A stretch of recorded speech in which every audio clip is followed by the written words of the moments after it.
134वां सर्ग आविर्भूत हुई देवी कालरात्रि के शरीर का वर्णन तथा गणों द्वारा उत्सव का भक्षण जिसका की रक्त श्रीदेवी पी चुकी थी।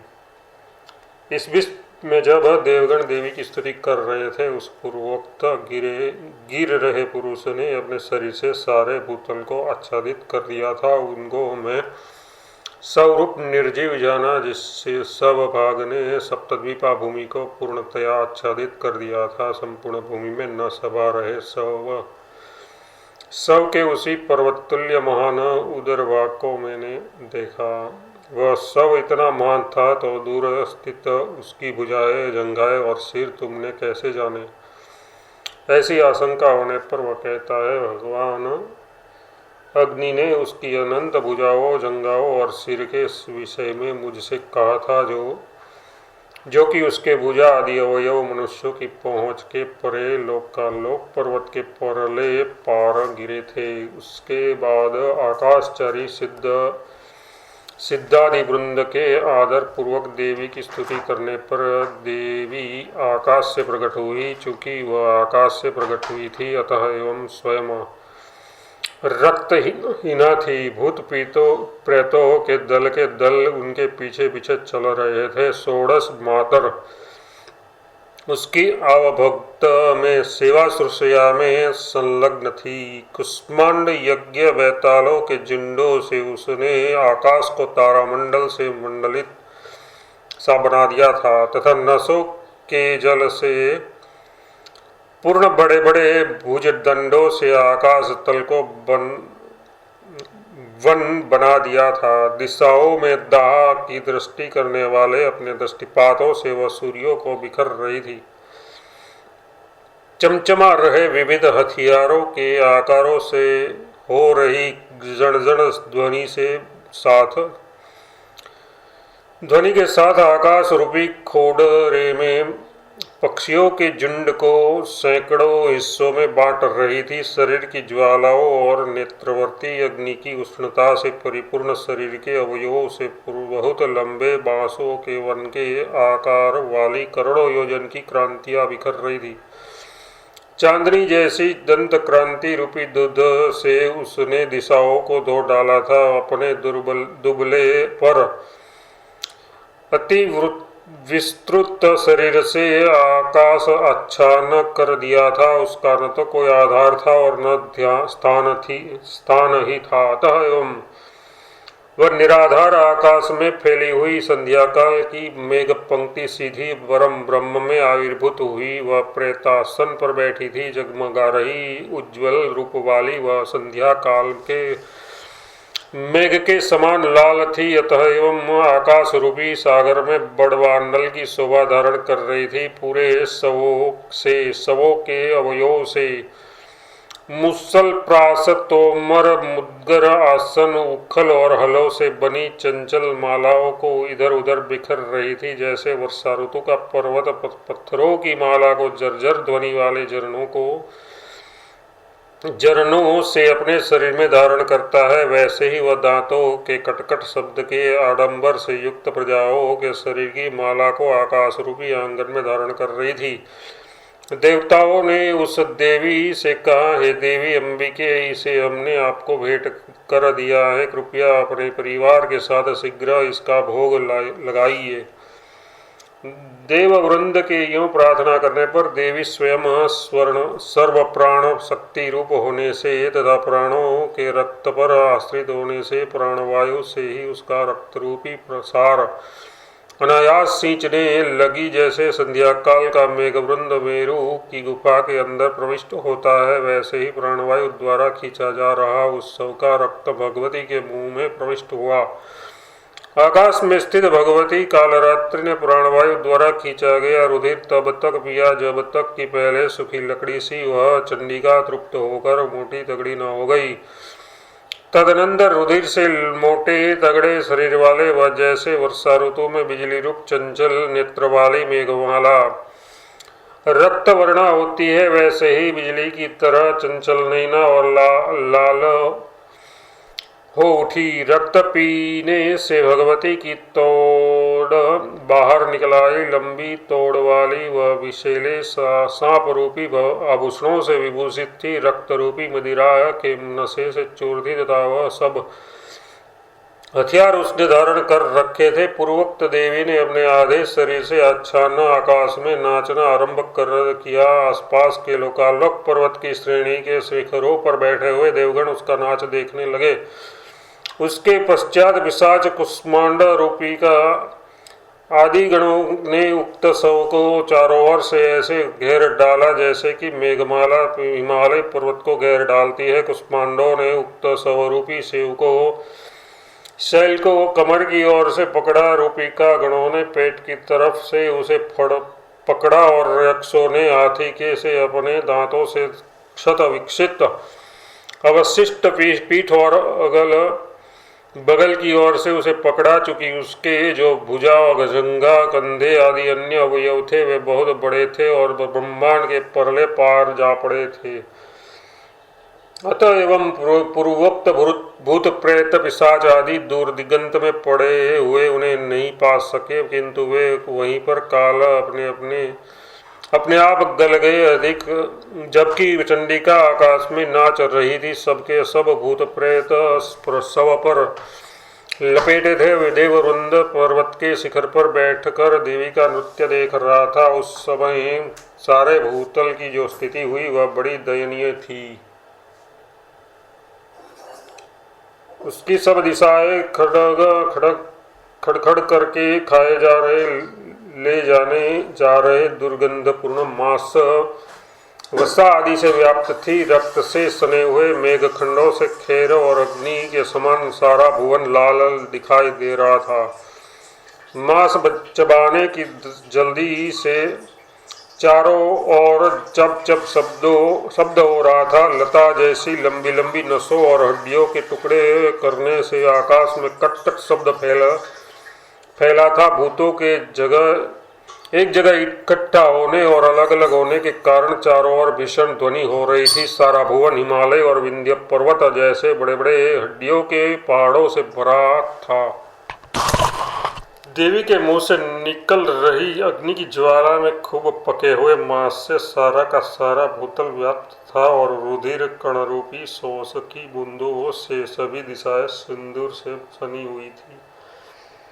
चारों ओर से देखने वाले देवताओं से दिगंत चहार दीवारी से घेरा सा हो गया था। कुछ पहाड़ तो चोटी तक पृथ्वी के अंदर दस गए थे और बचे खुचे शेष सब के सब हड्डियों से चोटियों तक छिप गए थे। अतः एवं भुवनों के सभी पर्वत अत्यंत तिरोहित हो गए थे। दिशारूपी नायिकाएं रुधिर से सने हुए मेघमंडल से रक्त वस्त्र से ढकी हुई सी मालूम पड़ती थी। गोल मटोल और चंचल भुजाओं से घुमाए गए विविध हथियारों से आकाश सारा का सारा पट गया।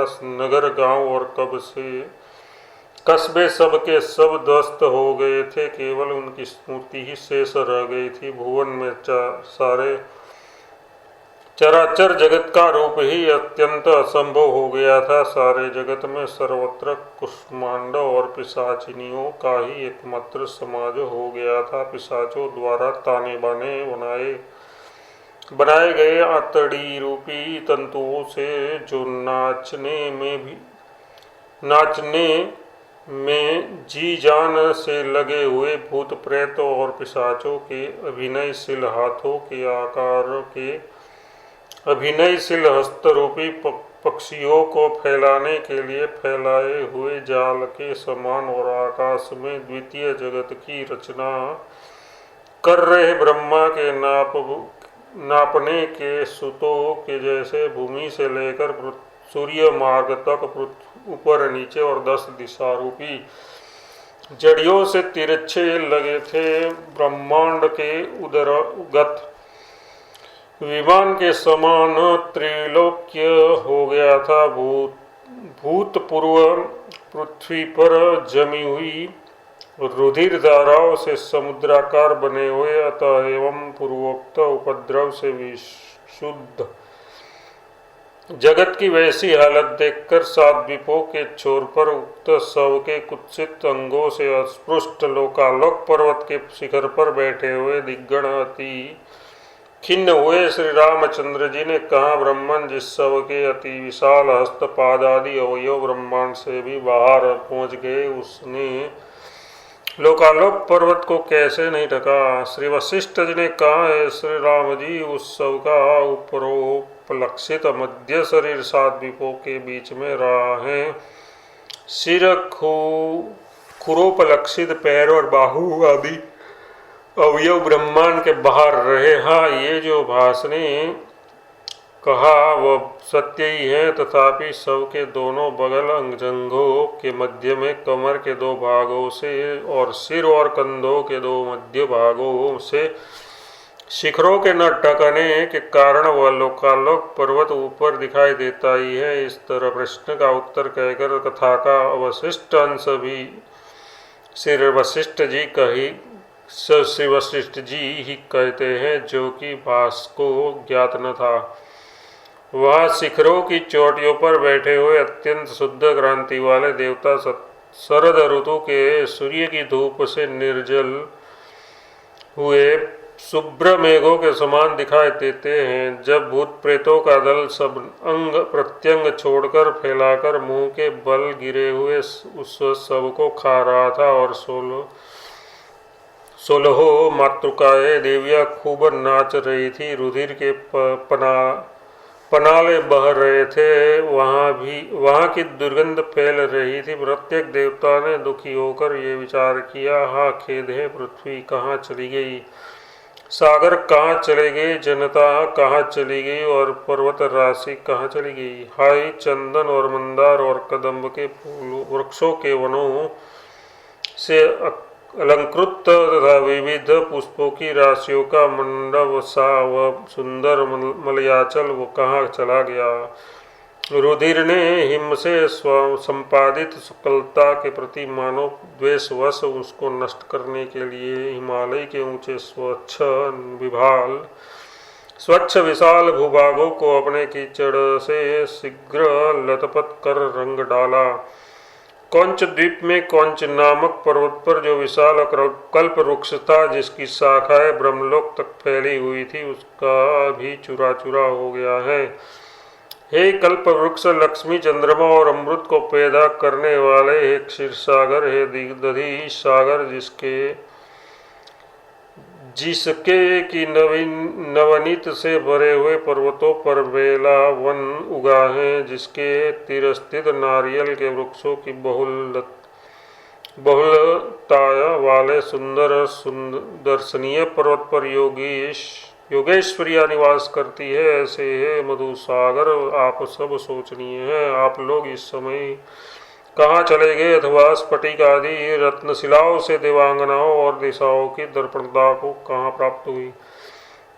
हे कौंच द्वीप, जिसमें कल्प वृक्ष और निर्मल कांचन लताओं से निरवच्छिन्न धनिष्ठ संबंध रखने वाला कौंचाचल है।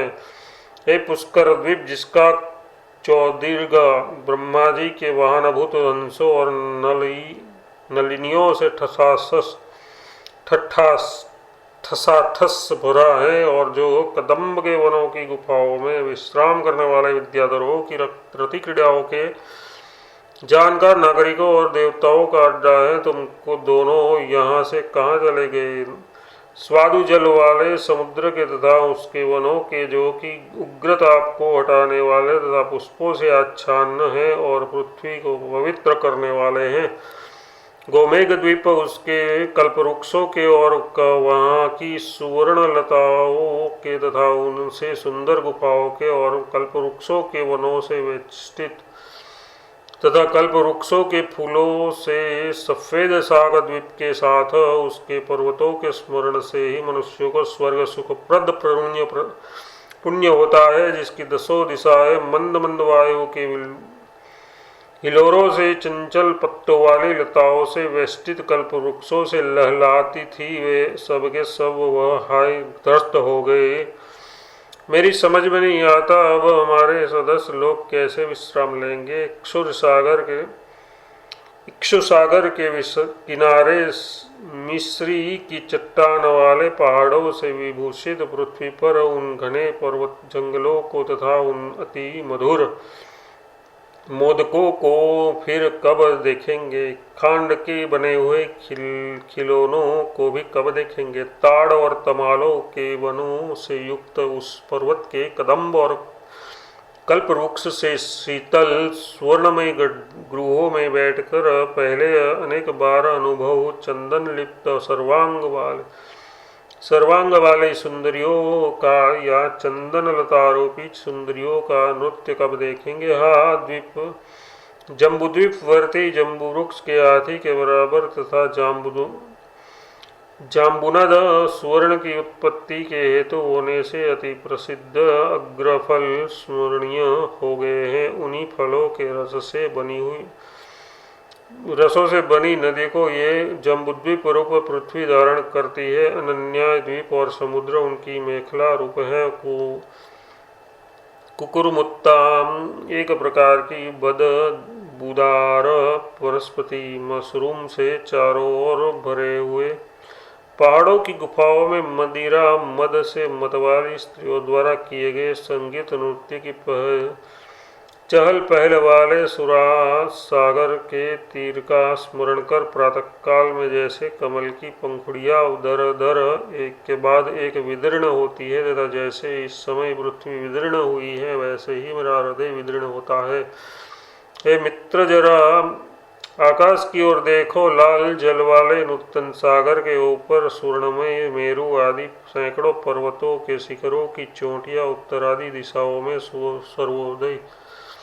सूर्योदय और सूर्यास्त के निकट की भूमियों की प्रातः और संयम संध्या से लाल हुई कुछ उदित चंद्रकलाओं की तरह अपनी कांति से शोभित हो रही है। हाय हमारी प्यारी भूमि, जिसके पूर्व वर्णित सागर रूप जलराशि कंकण से के तुल्य है, जो विभिन्न द्वीपों से अलंकृत है तथा स्तन सदन उन्नत पर्वतों पर बैठे हुए मेघ रूपी नील कमलों की माला से सुशोभित है, जो वृक्ष पल्व अंकुर आदि भूषणों से युक्त है, जिसके सौते नदियां जंगल वीरों से भयानक और नगर ग्राम अग्रहार ब्राह्मणों को दान दिए गए ग्राम वस्त्र हैं। इस समय न मालूम कहाँ चली गई। 134वां सर्ग समाप्त।